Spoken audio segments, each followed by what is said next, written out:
کیا اذان کے وقت لیٹرنگ باتھ روم میں جا سکتے ہیں یا نہیں جا سکتے؟ بہت سارے لوگ جب اذان ہوتی ہے تو اس وقت کوئی ٹوائلٹ میں ہوتا ہے، کوئی باتھ روم میں ہوتا ہے، کوئی نہا رہا ہوتا ہے، کوئی پیشاب کر رہا ہوتا ہے، تو کیا اذان کے وقت قضائے حاجت انسان اس سے فارغ ہو سکتا ہے، نہیں ہو سکتا ہے، یا غسل کر سکتا ہے، نہیں کر سکتا ہے؟ اور اگر ایسا ہو کہ انسان باتھ روم میں تھا، ٹوائلٹ میں تھا اور ایک دم اذان ہونے لگی، تو اس کنڈیشن میں اس کو کیا کرنا چاہیے؟ دیکھیے، ٹوائلٹ کے تعلق سے آپ صلی اللہ علیہ وآلہ وسلم نے جو حدیث کا مفہوم ہے وہ یہ ہے کہ بہت کم وقت گزارنا چاہیے لیٹرنگ باتھ روم میں انسان کو،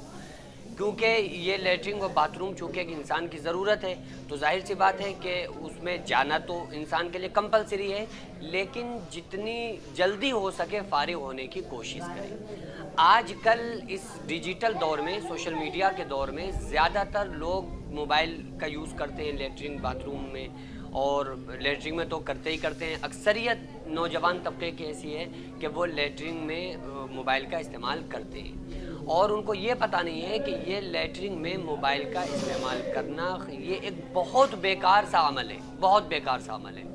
تو اس لیے ان لغویات اور جو فضول کام ہے نا، ان سے انسان کو بچنا چاہیے۔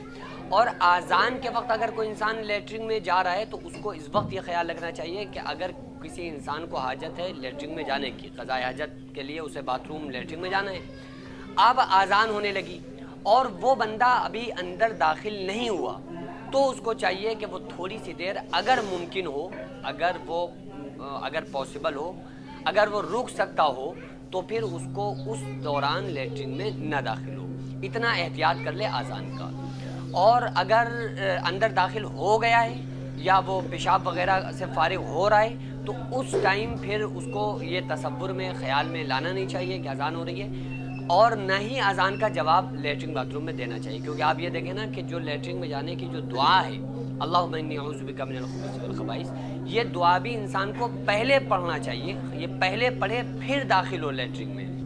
اور جو لیٹرنگ سے باہر نکلنے کی دعا ہے، غفرانک الحمدللہ الذی اذھب عنی العذا وعافانی، تو اس کنڈیشن میں جب انسان فارغ ہو جائے تو نکل کے وہ دعا پڑھے، کیونکہ آپ صلی اللہ علیہ وآلہ وسلم نے ارشاد فرمایا خبیث وغیرہ ہوتے ہیں تو ان کا جو مسکن ہوتا ہے یہ لیٹرنگ وغیرہ ہوا کرتی ہیں، تو جب انسان قضاء حاجت کے لیے جائے نا تو اس دعا کو پڑھ لے۔ اس دعا کو پڑھنے سے کیا ہوگا کہ شیاطین اور انسان کے درمیان ایک پردہ حائل ہو جائے گا، اور اگر کوئی انسان اس دعا کو نہیں پڑھتا ہے، اس سنت پہ عمل نہیں کرتا ہے، تو شیاطین انسان کی شرمگاہ کو دیکھتے ہیں۔ تو ظاہر سی بات ہے کہ ہمیں جو بھی نبی صلی اللہ علیہ وآلہ وسلم نے طریقے بتائے ہیں تو وہ اس میں ہمارا ہی فائدہ ہے، ہمارے فائدے کے لیے وہ آپ صلی اللہ علیہ وآلہ وسلم نے ہم کو جو سنتیں دی ہیں اور دین دیا ہے، اسلام دیا ہے، اس میں دنیاوی اعتبار سے بھی بندے کا فائدہ ہوتا ہے۔ تو جو تمام طریقے ہیں قضاء حاجت کے، انسان کو وہ اختیار کرنا چاہیے۔ بہرحال اذان اگر ہو رہی ہے تو تھوڑی دیر اگر انسان کوشش سے رک سکتا ہے تو رک جائے، نہیں رک سکتا ہے، کوئی پرابلم ہو سکتی ہے، تو پھر انسان کو چاہیے کہ چلا جائے۔ اور اذان ہونا مقصد اس بات کا ہوتا ہے، اعلان اس بات کا ہے کہ لوگ مسجد کی طرف آئیں اور عورتیں نماز کی طرف آئیں اور اللہ رب العالمین کی عبادت کریں۔